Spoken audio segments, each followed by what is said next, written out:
Welcome back. This is your curious European friend. Welcome back to part two of me reacting to Operation Yellow Ribbon. If you haven't seen part one, go ahead and check that out first, because this is basically a continuation. But yeah, let's go ahead and get back into the video. I apologize to the families of people that are lost right now.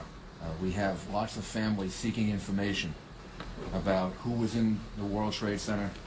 Did they get out? Didn't they get out? Are we able to recover them? Aren't we able to recover them? And yeah, that uncertainty must have been I was looking for a word, I can't find it. Like terrible, devastating. There's a word that I was looking for, but just unimaginable. we don't know the answers to all those questions yet.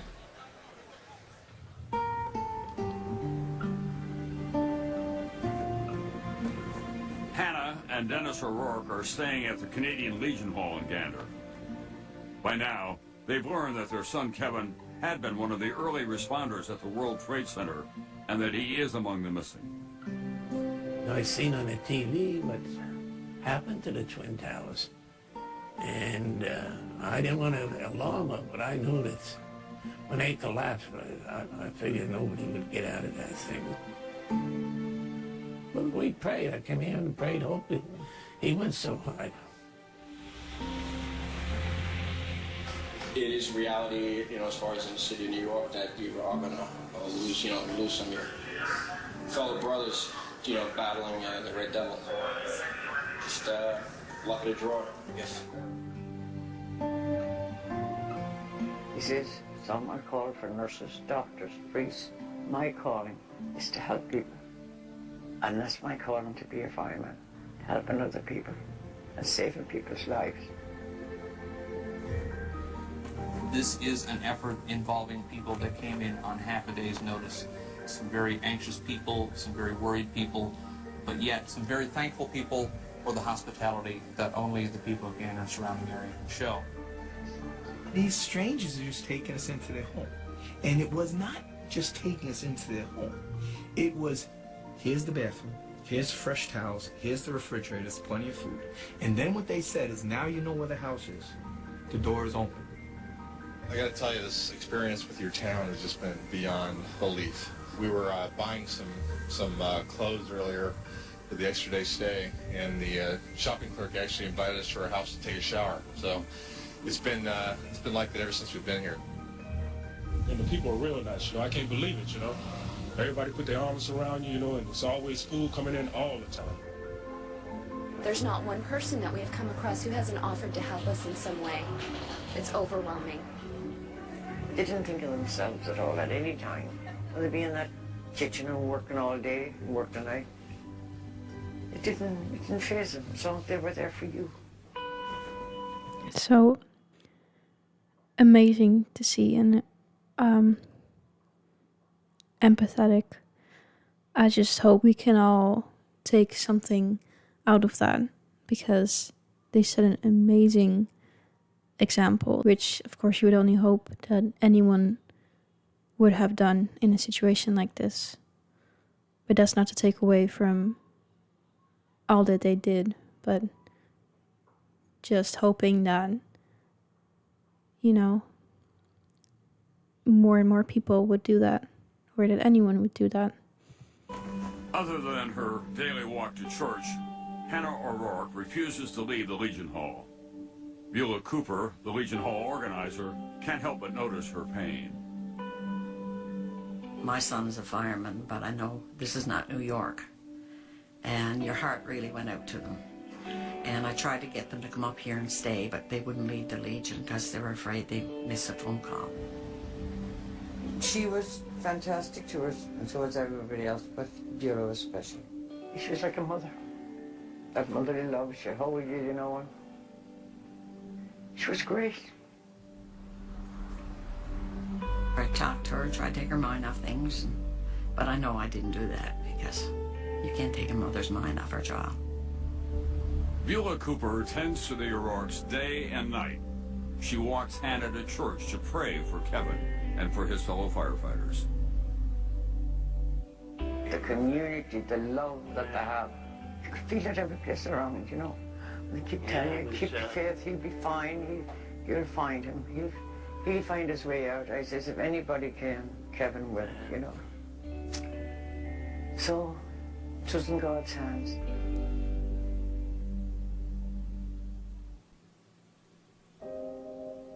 The quiet peace around Gander was shattered on September 11th when almost 7,000 airline passengers were forced to land here.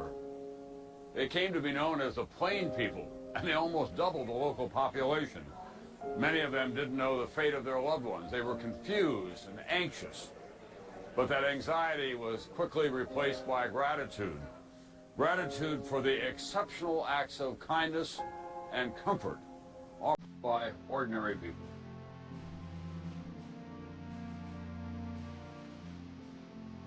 When we were stranded here, we were very vulnerable, but everyone made us feel so loved and at home and comforted.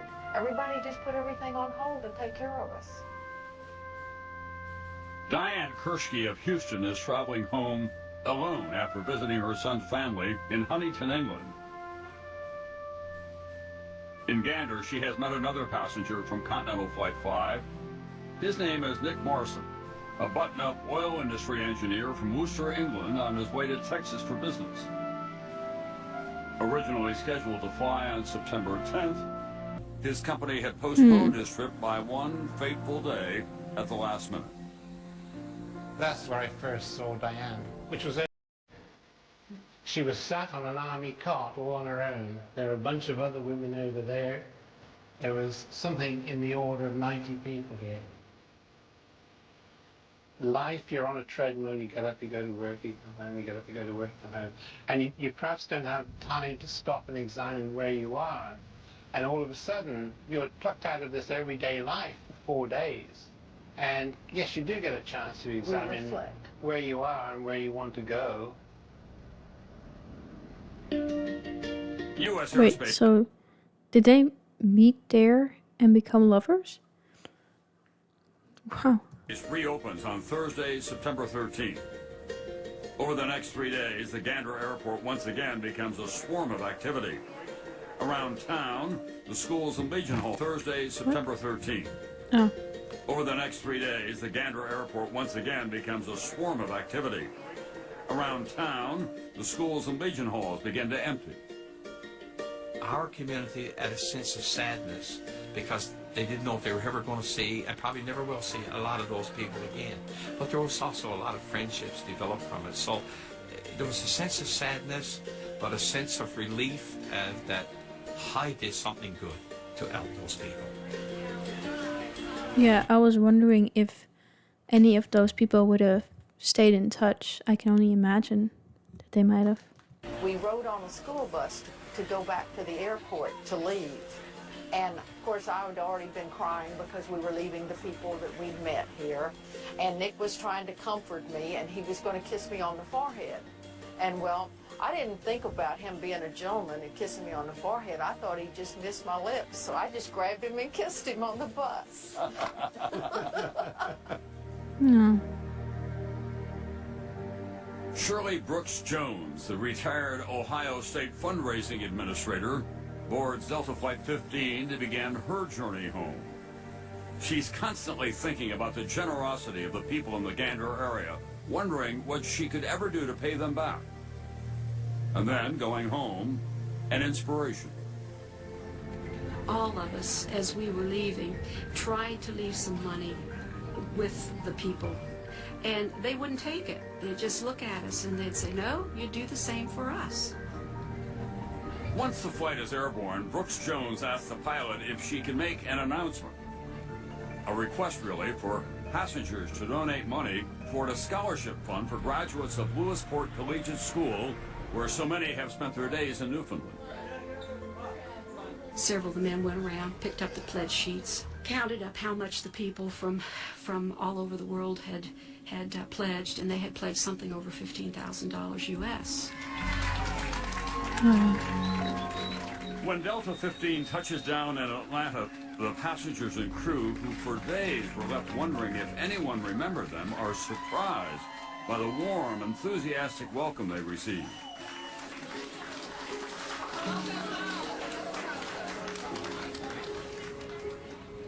After 4 stressful days spent tending to her passengers, and with the thought of 2 hijacked American Airlines flights still fresh in her mind, Captain Beverly Bass recalls the moment she arrived home in Dallas. So we're rolling down the runway. I'm looking straight ahead, and I put the airplane into reverse, and it's the first chance I've had to look to the right, and that's when I saw the American flag. That was it.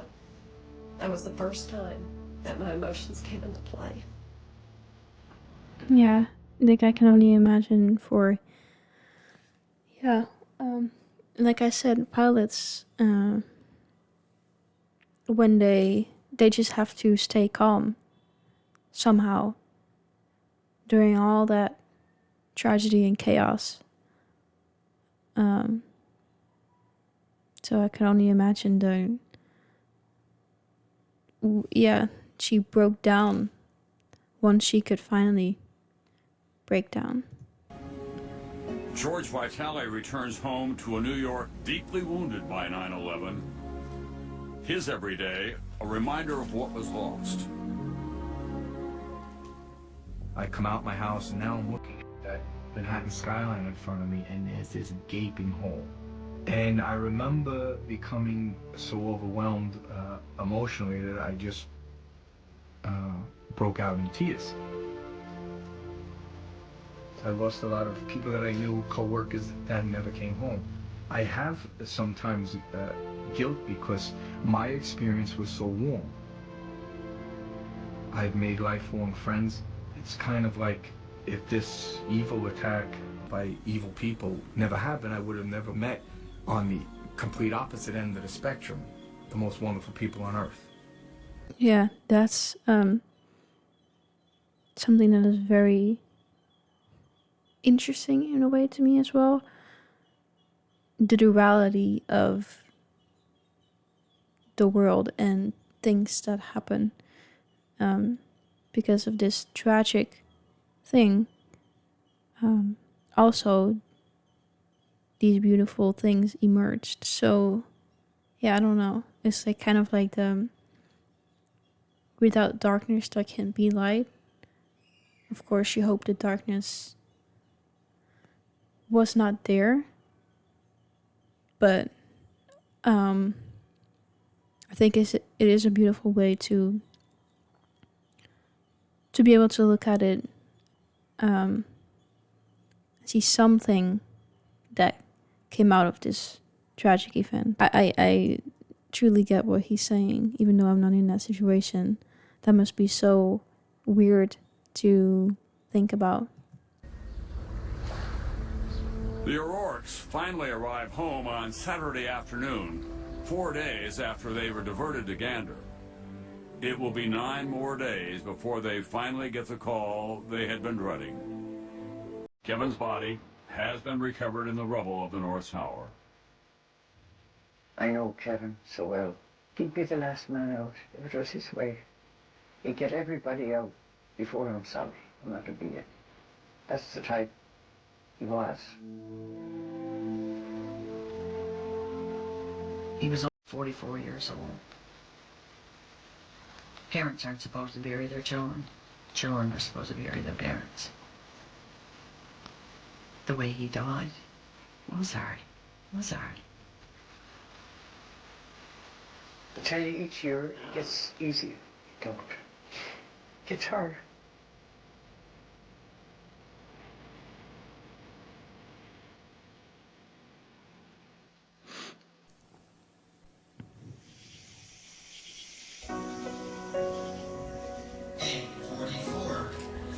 The regular rhythm of everyday life in Gander returns quickly following that extraordinary week in September.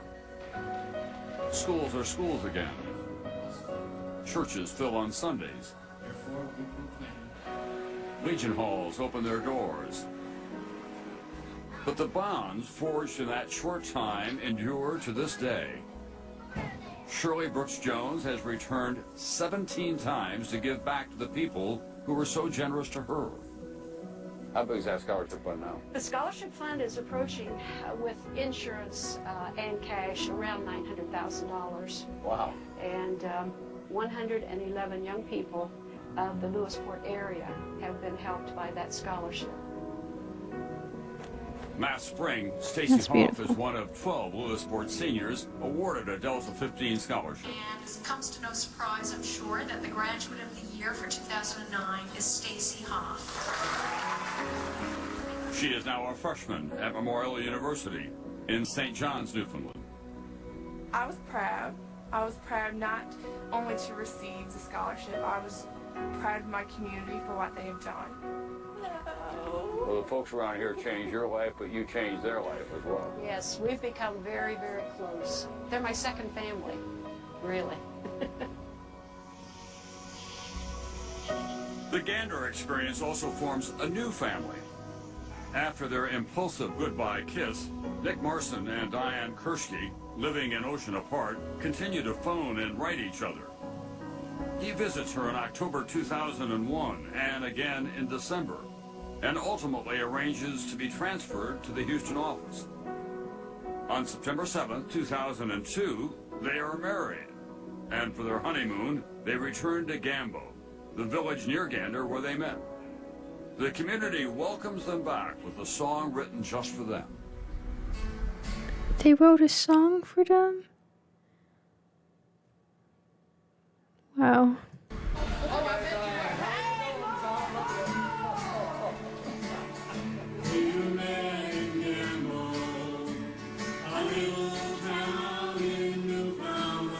This is just so wholesome.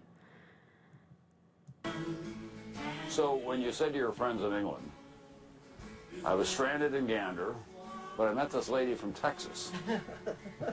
They say, Nick, what's going on with you here? One of my friends said to me, has she got that Texas twang? And I said, yes. And you still love her?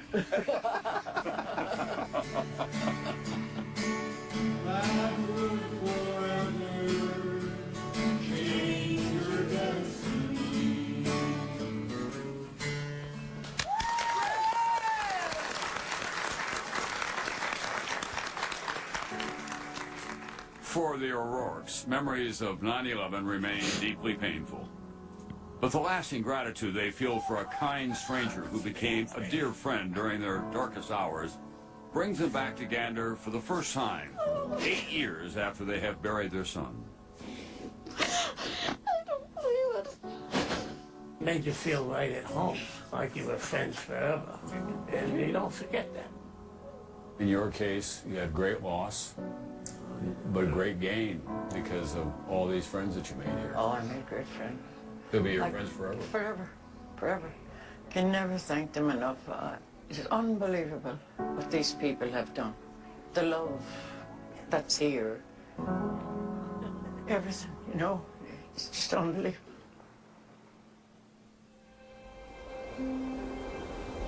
Trying to get me to cry. What we keep encountering time after time is an enormous contrast between the darkness of the events in the United States and the goodness that was going on here. So in many ways, Gander played a critical role, not just in getting people through that time, but as an example of what humanity can be when it's at its best. Well, I think there was a lady, she was 80 years of age, and when she was leaving, I think she summed it all up. She said, when I heard about what had happened in the world, I had lost all faith in mankind. But after spending 5 days here with you people, you've restored my faith. There still is good people lifting our world. Well, yeah, this is something that I was actually going to say earlier on. That I could imagine hearing such news. You would be like, you'd have this hatred in you towards mankind. And think, how could anyone, any human, do something like this?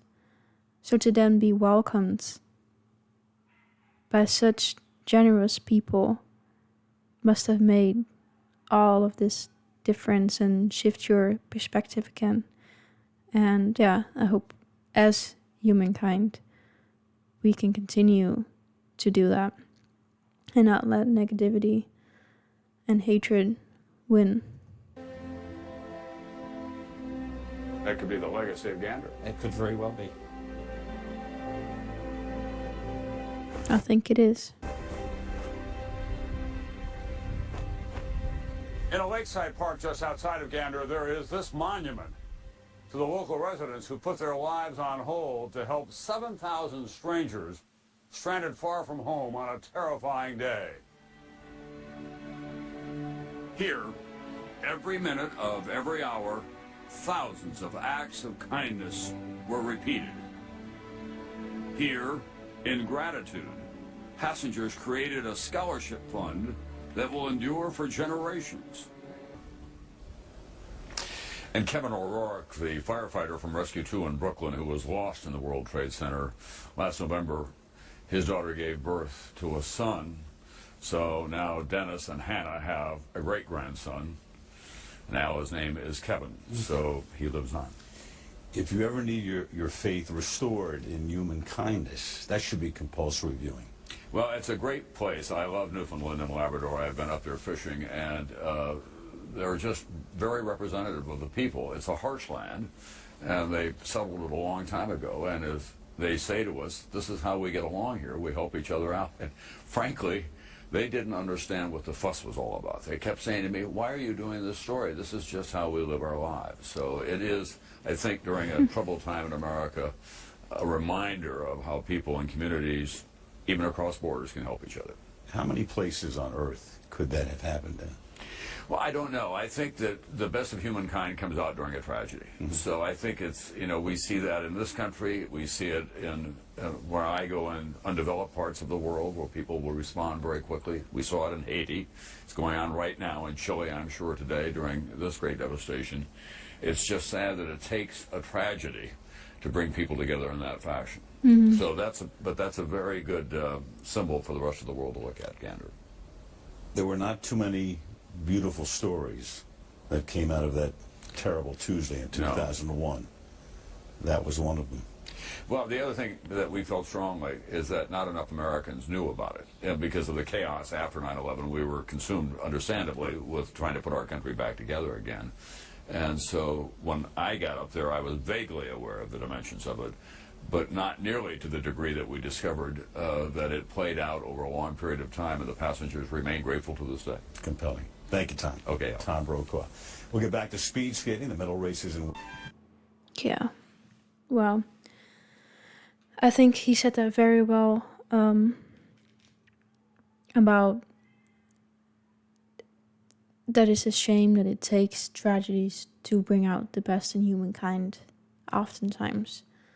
I think, or I hope, that we can all take something away from this and